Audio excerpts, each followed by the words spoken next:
बहुत लोगों के झूठ से परेशान हो। हर बार यही लगता है कि इंसान अब तो सच बोल रहा होगा। आज की दुनिया में आपको अपना कौन है, पराया कौन है, ये समझ में नहीं आता, क्योंकि आप अपनी लाइफ में इतना ज़्यादा कंफ्यूज हो गए हैं ना कि आपको इंसान की पहचान ही नहीं है कि कौन को आपसे झूठ बोल रहा है और कौन आपसे सच्चाई की बात कर रहा है। आज आपको इस वीडियो के माध्यम से कुछ ऐसे पॉइंट समझाऊंगा या बताऊंगा जो शायद मैंने अपनी लाइफ में बहुत बार ट्राई किया है। क्योंकि जब इंसान अकेला पड़ता है ना, और जब वो सोचता है कि अकेला चलना है, क्योंकि ये दुनिया जो है फरेब की है और इसके अंदर कौन सा इंसान आपसे सच बता रहा है, कौन सा इंसान झूठ बोल रहा है, ये इसको मतलब किस तरीके से आप पहचानोगे समझ में नहीं आएगा। लेकिन जब आपके साथ दिक्कतें होती हैं, आपको जब एक्सपीरियंस मिलता है, जब आप इन चीज़ों से गुजरते हैं, तो कुछ सार निकल के आता है। और वो सार होता है वो पॉइंट जिसके बाद, जिसको बताने के बाद आप किसी से धोखा नहीं खाएंगे। सबसे पहला पॉइंट आपको ये सुनना है कि कोई इंसान जब आपसे बात कर रहा है तो उसकी बातों को बहुत ध्यान से सुने। जब आप उसकी बातों को ध्यान से सुनना स्टार्ट होंगे ना, तो आपको पता लगेगा कि एग्जैक्टली ये बोलना क्या चाह रहा है, इसकी बॉडी लैंग्वेज क्या है और ये किस सेंस में बताना चाह रहा है। कई बार आप जल्दी में फ़ोन पे ओके डन हो गया, चल हो जाएगा, ऐसा कर देते हैं और इससे होता क्या है, आपको बहुत बड़ा धोखा हो जाता है।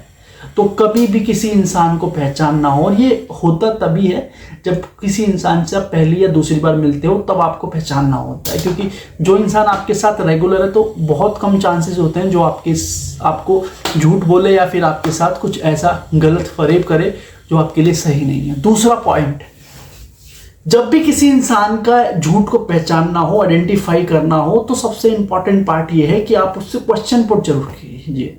जब आप वो कोई वर्डिंग या कोई ऐसी चीज़ें बता रहा है तो आप उससे अपने डाउट को क्लियर करें। क्योंकि नॉर्मली इंसान ये सोचता है कि यार ठीक है, बंदा सही है, इससे क्वेश्चन पूछूंगा, पता नहीं क्या सोचेगा। नहीं, वो क्या सोचे इससे कोई फर्क नहीं पड़ता, बट आप क्या सोचोगे, किस तरीके से सोचोगे, ये फर्क पड़ता है। जब आप क्वेश्चन पूछोगे ना, अगर इंसान सही होगा तो बहुत शांति से आपको रिप्लाई करना स्टार्ट करेगा। लेकिन जब इंसान खराब होगा ना, तो आपको समझ में आएगा किस तरीके से आप उसके साथ डील कर सकते हैं।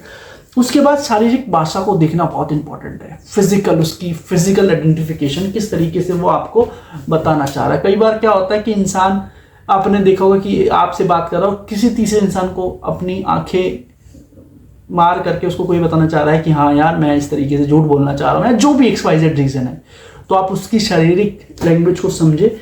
अब उसके बाद प्रमाण मांगे। कई बार कुछ चीज़ें ऐसी होती हैं जिसके लिए आपको प्रूफ मांगना बहुत ज़्यादा जरूरी होता है। लोग इस जिज्ञासा में, इस सोच में या इस शर्म में मर जाते हैं कि यार पूछूंगा तो पता नहीं क्या सोचेगा कि यार ये मेरे पे शक कर रहा है। हाँ भाई, शक कर रहा हूँ, जब तक मुझे रियलिटी का पता नहीं होगा तब तक शक करता ही रहूँगा। और हाँ, एक बार जब तूने मुझे रियलिटी दे दी तो उसके बाद शायद हो सकता है कि तेरे से ज़्यादा ट्रस्ट मैं किसी और पे करूँ भी ना। तो आपको प्रमाण मानना बहुत ज़रूरी है।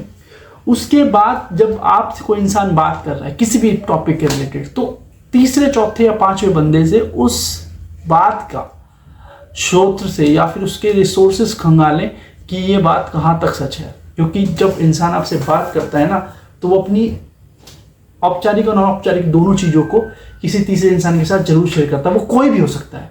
तो ये आपको देखना है किस तरीके से आप कर सकते हैं। उसके बाद सच्चाई का पता लगाएं। जब आपसे कोई डिस्कशन चल रहा है तो आपको ये ध्यान रखना है कि भाई रियलिटी है क्या चीज़ें, और रियलिटी कुछ इस तरीके से होनी चाहिए कि आपको ये चीज़ें सारी समझ में आ रही हो। जब आपको समझ में आ जाएगी ना सारी चीज़ें, तो आपको समझ में आ जाएगा कि इंसान झूठ बोल रहा है या सच्चाई बोल रहा है, बस। और कुछ भी नहीं करना है। ये कुछ ऐसे पॉइंट है जिससे आप किसी भी इंसान को बहुत आराम से, शांति से पहचान सकते हैं। So thank you so much. मिलते हैं अपनी अगली वीडियो में विद लाइफ पॉजिटिव। मैं आपका होस्ट रोहित कुमार वैश्य।